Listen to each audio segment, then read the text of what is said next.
वेद दिया था पूरा ज्ञान परम अक्षर ब्रह्म ने, कबीर भगवान ने इस ज्योत निरंजन के अंतःकरण में, और उसमें टाइम फिक्स कर दिया था इतने समय के उपरांत ये इसके अंदर से अपने आप बाहर आओगे ना, तो बाहर भी ना निकालो।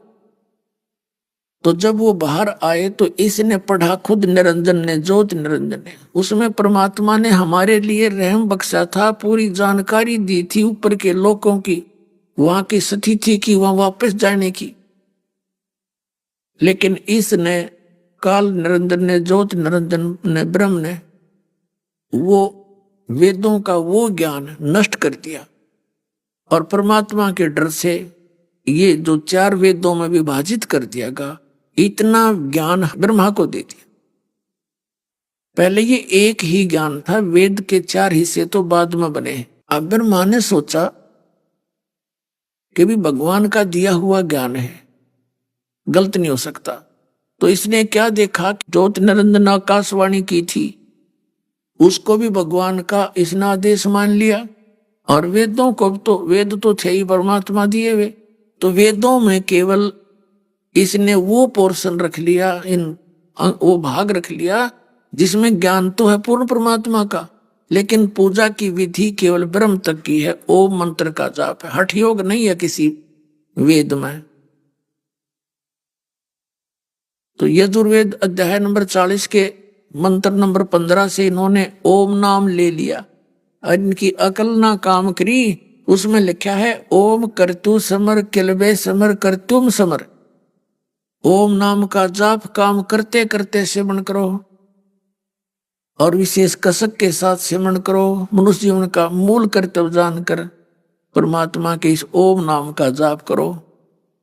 इसका भाव ये है, लेकिन इनका तो काल ने जो प्रेरणा दे रखी, इसने जो प्रेशर डाल दिया, मिसगाइड करने थे, वो हठ योग पहले दे दिया इसने, उससे इसमें सिद्धियां आ गई। और फिर इसने दोबारा फिर ट्राई की कि मैं अब मेडिटेशन करूंगा, समाधि लगाऊंगा और परमात्मा को पाऊंगा। दुर्गा ने कहा, बेटा यदि तुझे तेरा पिता नहीं मिला तो क्या करेगा, फिर कहां जाएगा तू? तो उसने कहा, माता यदि पिता नहीं मिला ना, तो मैं तेरे सामने दोबारा नहीं आऊंगा, तेरे को शकल नहीं दिखाऊंगा। यूं कहकर निकल गया। इसने 4 युग तक एक एकांत स्थान पर जाकर हठ योग की साधना की। इसने प्रतिज्ञा कर रखी है, श्रीमद् भगवत गीता अध्याय नंबर 7 के श्लोक 24 और 25 में ये कह रहा है कि मैं अपनी योग माया से गुप्त रहता हूं, छुपा रहता हूं, मैं कभी किसी के सामने नहीं आता। मुझ अव्यक्त को ये व्यक्तिम आपनम मनन्ते, मुझ अव्यक्त को, मुझ गुप्त को ये व्यक्ति रूप में आया हुआ ये जन समुदाय, मूर्ख जन समुदाय मान रहा है, मुझे कृष्ण मान रहा होगा। मैं कृष्ण नहीं हूं, मैं अपनी योग माया से छुपा रहता हूं, मैं कभी किसी के सामने नहीं आता। ये मेरा अनुत्तम और अव्यय यानी अटल विधान है, ये मेरा कभी नाश न होने वाला विधान है कि मैं कभी किसी के सामने नहीं आता, गुप्त रहता हूं, छुपा रहता हूं। अव्यक्त माने छुपा रहना। अव्यक्त का अर्थ होता है जैसे सूर्य, बादल आ जाते हैं सूर्य के बीच में और वो अव्यक्त हो जाता है, लेकिन है साकार रूप में विद्यमान है वो, और हमें वो दिखाई नहीं देता। तो ऐसे बताते हैं, जैसे सूरज के आगे बदरा ऐसे कर्म छयारे, प्रेम की पवन करे चितमंजन फिर झलके तेज नयारे। जैसे सूरज के आगे बादल, ऐसे हमारे कर्मों की छाया वो बीच में अड़गी। परमात्मा अव्यक्त है, वह विद्यमान है, हमें दिखाई नहीं देता। उसके लिए क्या बताया है, प्रेम की पवन करे चितमंजन फिर झलके तेज नयारे। परमात्मा के प्रति जो प्यार जागेगा और प्यार से ही परमात्मा मिलेगा। प्यार की एक ऐसी स्थिति आ जाती है, उसके अतिरिक्त कोई दूसरी वस्तु सुहाती नहीं जीव में। तो वो स्थिति कब आवेगी?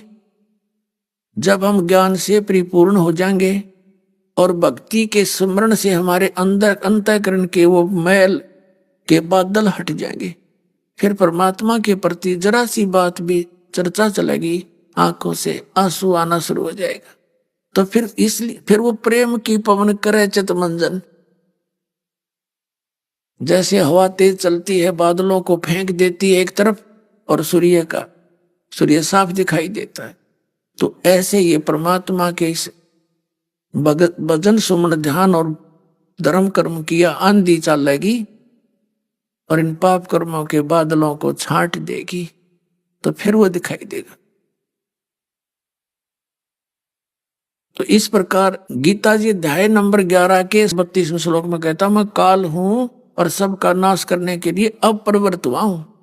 श्री कृष्ण तो पहले ना विराजमान थे वहां पर, और 47-48 श्लोक में कहता 11वें अध्याय के में कि ये मेरा विराट रूप तेरे से पहले किसी ने नहीं देखा, आगे कोई नहीं देख सकता, और ना किसी वेदों में वर्णित विधि से, ना यज्ञ से, ना जप से, ना किसी प्रकार के तप से, ना कोई जप मंत्र से मेरी प्राप्ति नहीं हो सकती। अगर मां चल पड़ा फिर लंगोट बांध गए, अब मैं प्राप्त करूंगा। बैठा रहा हूं 4 युग तक, कुछ नहीं दिखा, मारे गया माथा। तब इस काल ने कहा दुर्गा को आकाशवाणी की कि सृष्टि क्यों नहीं रच रहे तुम? तब इसने कहा दुर्गा ने कि तेरा ज्येष्ठ पुत्र तेरी खोज में लगा हुआ है, मेरी बात नहीं मानता,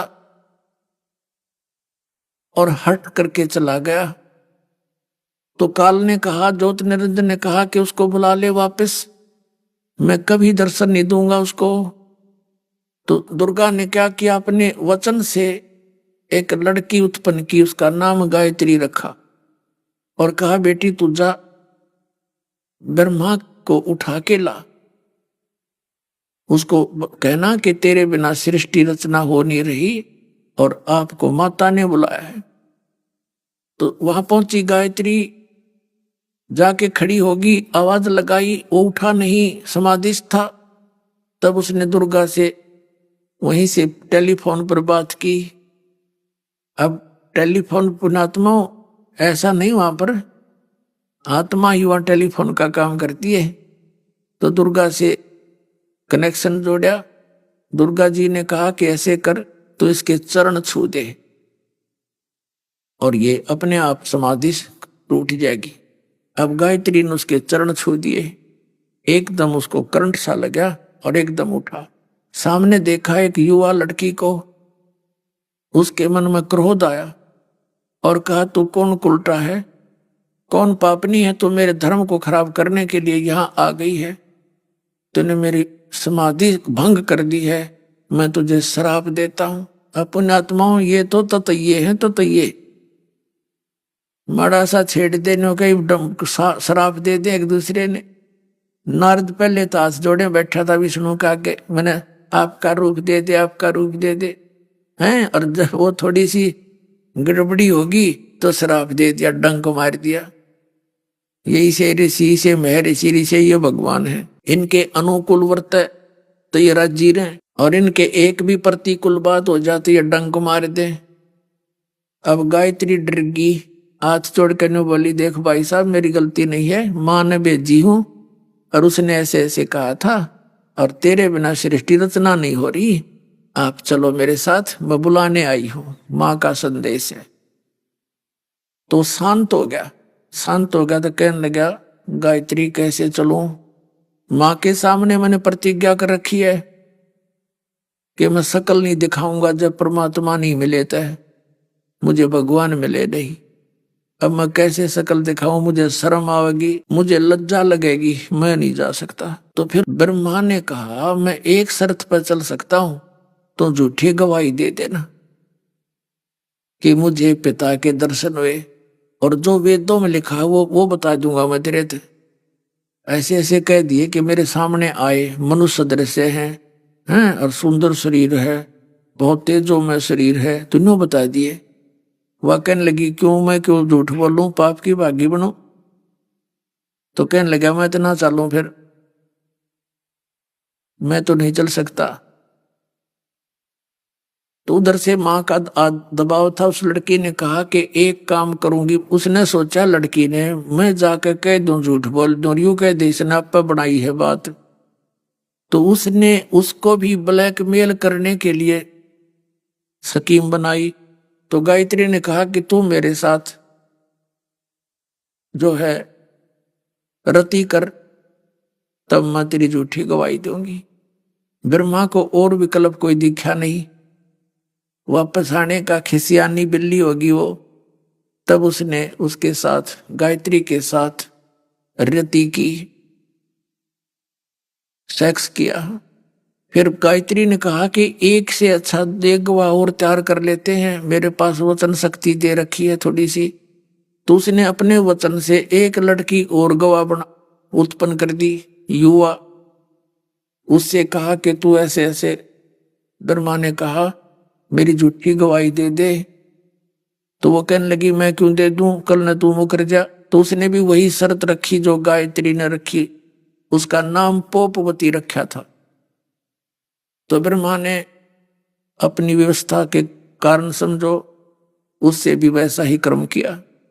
अब गरीबदास जी कहते हैं, दास गरीब या चूक धरोधर, ये धुरते बिजली पड़ती आ रही है या इस लोक के अंदर सारे ये आग लगी हुई है। तो वो दोनों तीनों के तीनों माँ के पास आ गए, दुर्गा जी के पास। अब देवी जी ने पूछा, पुत्र क्या तुझे मिल गया तेरा पिताजी, भगवान के दर्शन हो गए तुझे? कहाँ जी हो गए? सचमुच? कहाँ सचमुच दर्शन हो गए, तभी तो मैं आया हूं। तो उसने कहा भाई फिर कोई लक्षण, कोई प्रमाण दे, कोई गवाह बता कि इनसे पूछ लो दोनों को, इनके सामने दर्शन दिए मेरे को, जब चाहूं जब दर्शन दे देते थे। तो उन्होंने, दुर्गा ने उन दोनों से पूछा कि बोलो क्या ये सच कह रहा है? उन्होंने कह दिया हाँ जी सच्ची है, हमारे सामने दर्शन दिए, ऐसे ऐसे तेजों में शरीर है और नर आकार है, मनुष्य जैसा है, जैसा वेदों में लिखा था वैसे बता दिया। तो उस दुर्गा की शंका होगी, एक तरफ तो यूं कह रहा है कि मैं किसी ने दर्शन दो नहीं, मैंने प्रतिज्ञा कर ली, और इन बच्चों को इसने दर्शन दे दिए तो मैंने मूर्ख बना रहे हैं। वह नाराज होकर एक तरफ जा बैठी कि संभाल तेरे डमडमे ने। एक तरफ तो कहता मैं दर्शन नहीं दूर, इनको दर्शन दे दिया अपने बच्चों को। तब आकाशवाणी की काल ने वो केवल दुर्गा जी को सुनाई दी। उसने कहा ये तीनों झूठ बोले हैं और इन्होंने आप बकवाद गढ़ रखी है, मैंने दर्शन नहीं दिए। आकाशवाणी सुनकर वह आई डंडा लेकर। अब जैसे पहले तो आदमी स्वभाव को पूछा करे ये पुलिस वाले ना, जब दिखे उनको ये तसल्ली हो जाए कि ये झूठे हैं और झूठ बोल रहे हैं, फिर डंडा लेकर आया करे, फिर कह सच्ची बता, फिर वो तुरंत बता देते कहाँ ये बात बिगड़ेगी। तो ऐसे दुर्गा जब आई कि निकम्मो तुम झूठ बोलते हो, मुझे आकाशवाणी हुई है, परमात्मा ने तुझे कोई दर्शन नहीं दिए। हंसन लग गया ब्रह्मा। तो कहने लगा माता सचमुच हमें दर्शन नहीं मिले हुए और हमने झूठ बोल दी तीनों ने मिलके। मुझे शर्म लगे थी वापस आने में, मैं आ नहीं पा रहा था और भगवान का दर्शन नहीं हो रहा था। तो इन दोनों तीनों ने, हम सब ने मिलकर यह झूठ बोल दी। तब दुर्गा ने श्राप दे दिया ब्रह्मा को कि तेरी पूजा जग में नहीं होगी नालायक, और तेरे वंशज तेरे जैसे झूठे होंगे, वेदों को पढ़ेंगे समझ सके नहीं, गिर बकवाद गढ़ा करेंगे, नरी झूठी बोला करेंगे ब्राह्मण। अब इस बात ने सुनकर बेहोश हो गया ब्रह्मा।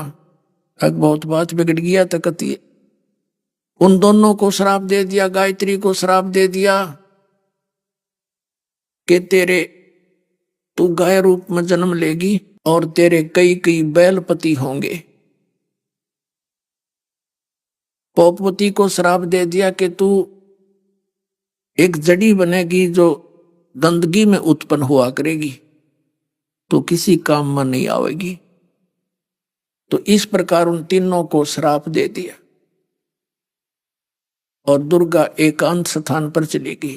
फिर आकाशवाणी की उस ज्योत निरंजन काल ने के दुर्गा तू यहाँ की करता नहीं है, तू मेरी नौकरानी है। तूने कैसे श्राप दे दिया उन बच्चों को, अब मैं तुझे श्राप देता हूं। यह मेरा नियम है कि यदि कोई किसी को दुखी करेगा उसको भी दंड भोगना पड़ेगा। अब दुर्गा को श्राप दे दिया कि द्वापर युग में तू द्रौपदी बनेगी और तेरे 5 खसम होंगे। अब दुर्गा रोने लगी बैठ के, कहने लगी एक तरफ तो मुझसे नु कह तू यू काम कर दे, और मैंने बच्चों को थोड़ा सा धमका दिया तो तूने ऐसा जुल्म कर दिया। ज्योत निरंजन, मैंने अपने पैर में आपको आड़ा मार लिया। अब तू कितना नाच नचा ले, मैंने नाचना पड़ेगा। अब ये भी महादुखी है। दुर्गा भी यहाँ पर सुखी नहीं है, बिल्कुल भी यहाँ सुखी कोई चीज नहीं, कोई वस्तु नहीं सुख की। अब दुर्गा जी यानी देवी जी फिर पहुंची विष्णु जी के लोक में, और विष्णु जी से कहा बेटा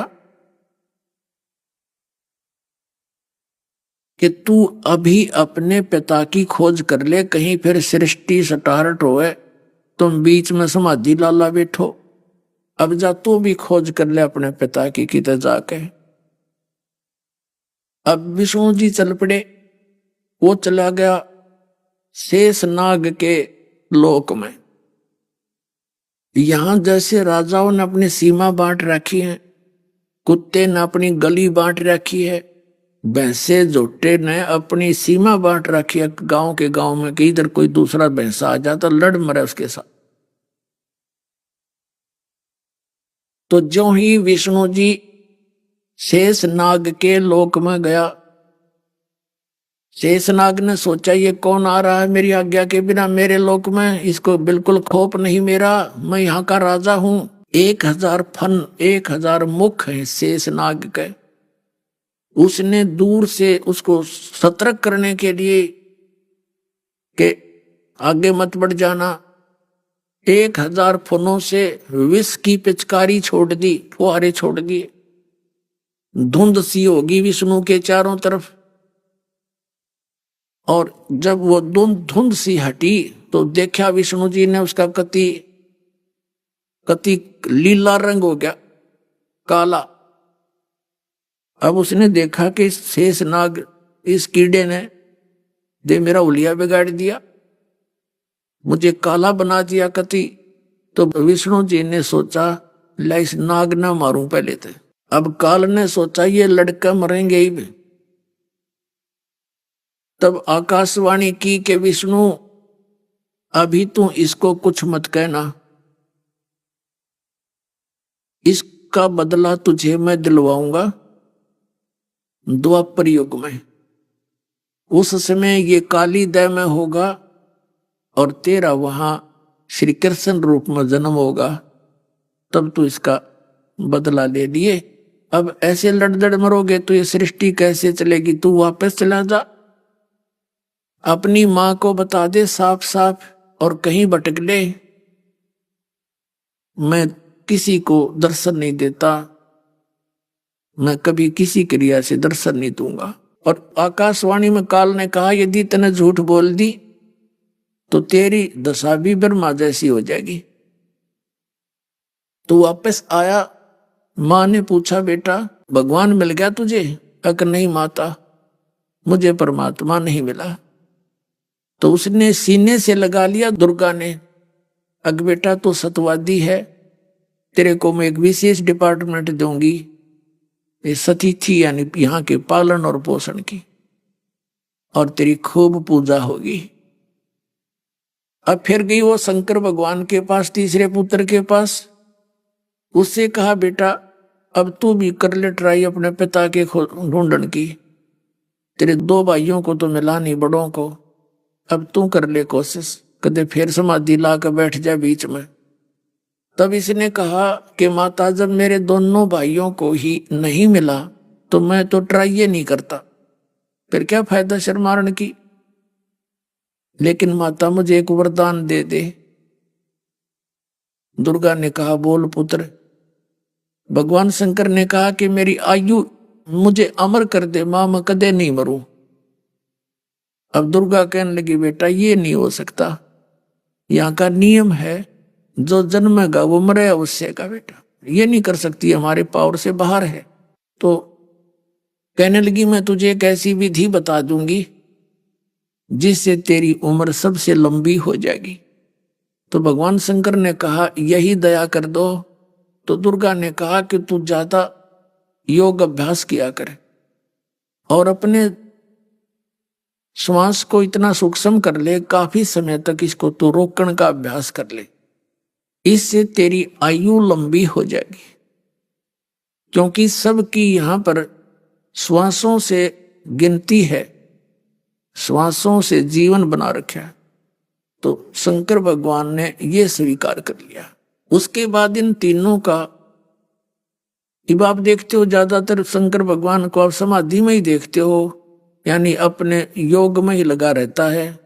और उठता जब उपद्रव कर देता है, उठता कौन उठावे, फिर काल इसने रिमोट से एकदम प्रेरणा करता है, फिर इसके अंदर ऐसा भूचाल सा आता है, ये तो कठपुतली हम सारे इस काल के हाथों में, तब ये प्रलय करता है। और वैसे विधान बना रखा है सबको मारने का, यमदूत छोड़ रखे हैं सारे, तो वो सब यमराज वगैरह शंकर भगवान के ही डिपार्टमेंट में, उसके विभाग में आते हैं।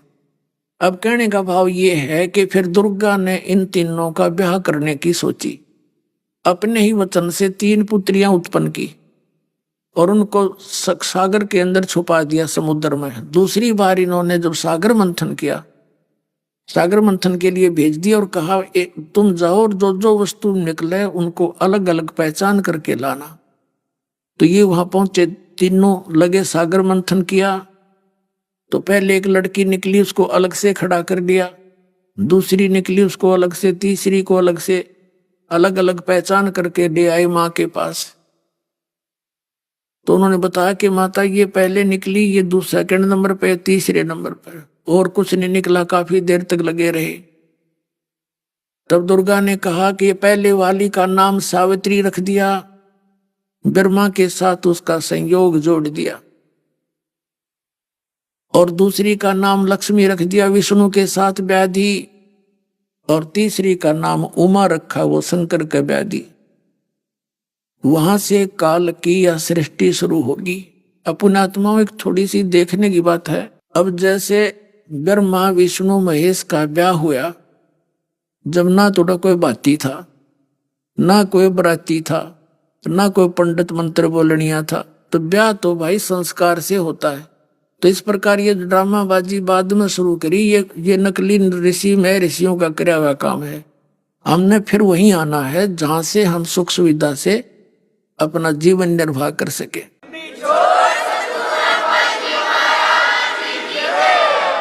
अब क्या होता है, यहां से फिर काल की सृष्टि शुरू होगी और फिर हम यहां इस काल के जाल में फंस गए। तो पुण्यात्माओं हमारी यह दुर्गति देखी उन्होंने, जो स्टार्ट हुआ था, जो प्रसंग जहां से, अब वो परमात्मा हमारा पिता है, हम उसकी अंश हैं। काल ने हमें अपने जाल में फंसा लिया, अब हम अपनी गलती से फंसे, इसके ऊपर आसक्त हो गए। अब ये बीमारी हमारे अब भी है, वहीं से लगी थी कि जैसे कोई हीरो या हीरोइन, यानी फिल्मी नेता या अभिनेत्री, अभिनेता या अभिनेत्री, जिनको ये बच्चे फिल्मों में देखकर बड़े आसक्त होते हैं, वो तो अपनी रोजी रोटी के लिए चटक मटक अटपट करते हैं, और वो न कहियो मेरा फेवरेट हीरो है या मेरी फेवरेट हीरोइन है, वो टट्टू फेवरेट है, तुम नटिंडे देंगे बताओ, अपनी रोजी रोटी कमाओ और हम वहां डले डोए। अब कोई एक उन बच्चों ने जो देख रखे फिल्म बकवाद करते, यहां आजा बरुवाला में देखे युवा बच्चों की लड़के और लड़कियां जाएंगी देखो, इतने सारे दिन धक्के खाए जा हैं, धूलम धूल, और 1 किलोमीटर दूर तो वो खड़ा वो खड़ी है, न्यू देख कर सामने फिर धक्के खा के वापस आ जा। क्या मिला उस बकवादों से? तो इनके बस की बात नहीं, ये हम वहां से बुराई लगी थी। अब जो परमात्मा का ये नाम है, जाप है, विधि है, जो मंत्र दास आपको देगा ये एंटीबायोटिक है इसका, इसको खत्म कर देगा धीरे धीरे। अपने परमात्मा के अतिरिक्त यहाँ की कोई बकवास नहीं सुनावेगी। वो परमात्मा हमारे लिए कितना दुखी है, यहाँ में क्या बुरा हाल हमारा कर रखा है इस काल ने। ये जीवन का जीवन है, जीव का कुत्ते गधे बना के सुअर बना के क्या दुर्गति कर रखी। और मनुष्य जीवन में कौन सा सुखी है बता दो हाथ खड़ा करके। चाहे राष्ट्रपति तक कह दो मैं सुखी हूं, अगले दिन ना जाने के बिजली गिर जाए उसके घर में और पूरा कहर टूट जाए, स्वयं भी मारा जाए। तो यहाँ कोई जीवन है? तो परमात्मा ने पुण्यात्माओं स्वयं आकर के ये ज्ञान बताया था सृष्टि रचना का, और हमें याद दिला कि तुम यहाँ के रहने वाले नहीं हो, ये कोई रहने का स्थान नहीं है। चल हंसा सतलोक हमारे, छोड़ो ये संसारा हो। इस संसार का काल है राजा, ये माया जाल पसारा हो। ये सब माया जाल में फंसा कर तुम्हें धोखे में दे कर रखा हुआ है। ये तेरा बेटा है, ये तेरी बेटी है, 1 मिनट में मृत्यु हो जा, अपनी या बेटा या बेटी की। हमारा क्या था इसमें? कितना मूर्ख बना रखा है। लेकिन ये जीव की बस की बात नहीं है। ये तो है ज्ञान जो दास आपको बता रहा, ये सच्चाई है। यू ज्ञान भी कुछ साथ देगा आपका, लेकिन इसमें मूल काम करेगा ये मंत्र। जो नाम जाप आपको दिया जाएगा, जो 3 मंत्र का जाप है, ये विशेष मंत्र है। और जो प्रथम मंत्र है वो यहाँ के इन भगवानों से, जो हमारे शरीर के अंदर ये 5 प्रधान हैं, मूल कमल में गणेश जी, नाभि कमल में विष्णु जी और लक्ष्मी, और हृदय कमल में शिव और पार्वती, कंठ कमल में दुर्गा। ये हमारी इस बॉडी पे इनका कंट्रोल है, कब्जा है।